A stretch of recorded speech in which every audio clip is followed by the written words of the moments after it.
Драги съграждани, почитувани дами и господа, почитувам председателя на ВМРО ДБМ, господин Никола Груевски.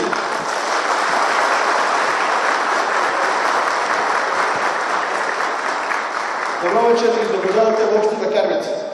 Община Карвенци во изминатите 4 години е типичен пример како работи Зоран Минов и како работи ВМРО ДБМ начело со Никола Груевски.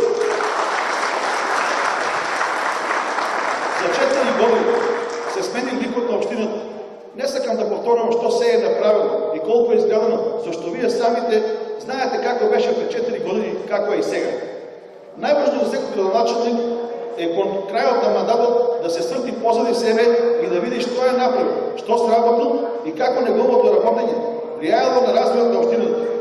Мандатот ми го дадовте вие граѓаните, зашто имав јасна визија за едината на Карвенци, напишена во вид на развојна програма. Со гордост и чист образ стојам пред вас и тврдам дека над 90% од таа програма ја исполнив успешно и имплементирав 183 проекти, при што се вложени средства во износ од 290 милиони 855 905 денари или 4 милиона 721 722 хиляди евра. Изградени се 40 км патишта, од кои 20 км земени патишта и 20 км асфалтирани патишта, при што се инвестирани 1 милион 601 301 евра. За да се креира развој, мора да се вложува во програмата водоснабдување и одведување на отпадни води. Овде се реализирани 9 проекти. Инвестирано вкупно 722 814 хиляди. Од делот урбано уредување реализирани се 23 проекти. Инвестирано е 216 633 евра.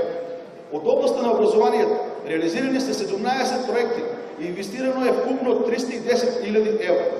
Овие средства се наменети за подобрување на училищната инфраструктура и урбано уредување на училищните дворови.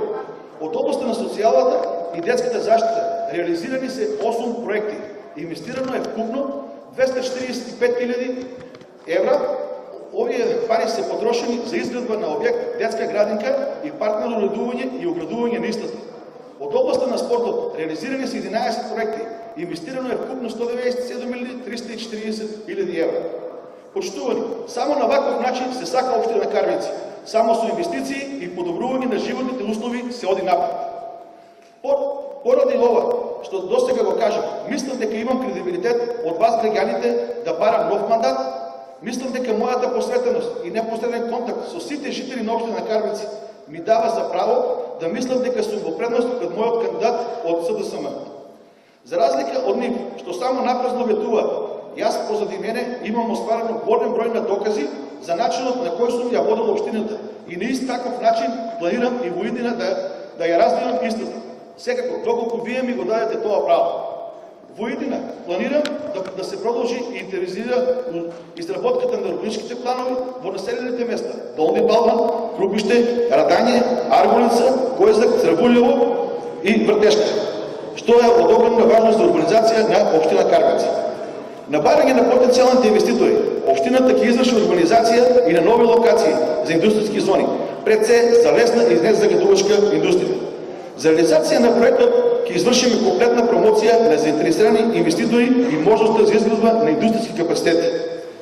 Голем дел од енергијата ќе насочиме кон изградба на прочистителна станица, филтер станица, со што ќе се елиминира недостатокот од квалитетна вода за водоснабдување преку добив на нова количина на вода од хидросистемот Златовица, пречистување на истата и транспорт до постојните резервари. Проектот ги опфаќа населените места Карвенци, Таринци, Нов Караван, Долни Балван, Крупиште, Радање, Аргулица, Козјак, Црвулево, купно 3300 жители, со можност за поврзување и на Горни Балван, Долно Дрогрици, Горно Дрогрици, Батање и населбата Ванчо Паќа.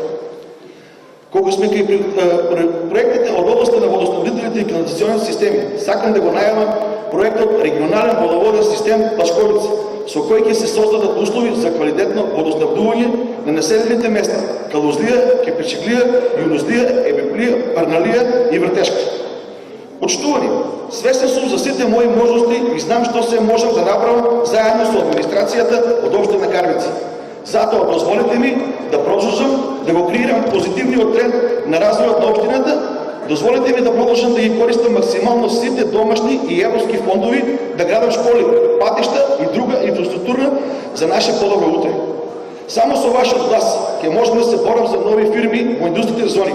Само со вашиот глас ќе можем да барам повисоки субвенции во земјоделието. Само со ваша помош ќе можем успешно да ги завршам започнатите проекти, како што се уредување на речното корито на Колевска река во селото Карвенци, зелен пазар во селото Карвенци, дом на културата во селото Таринци и многу други. Затоа во недела излезете и гласате за проверена опција. Гласате за дела. Гласате за Зоран Минов.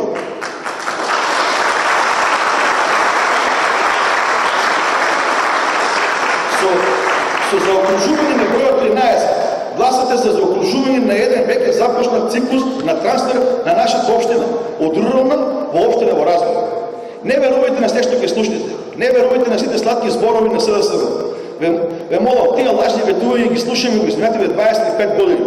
Најсигурно е оно што веќе е докажано и проверено, а тоа е опцијата ВМРО ДПМН и Зоран Минов.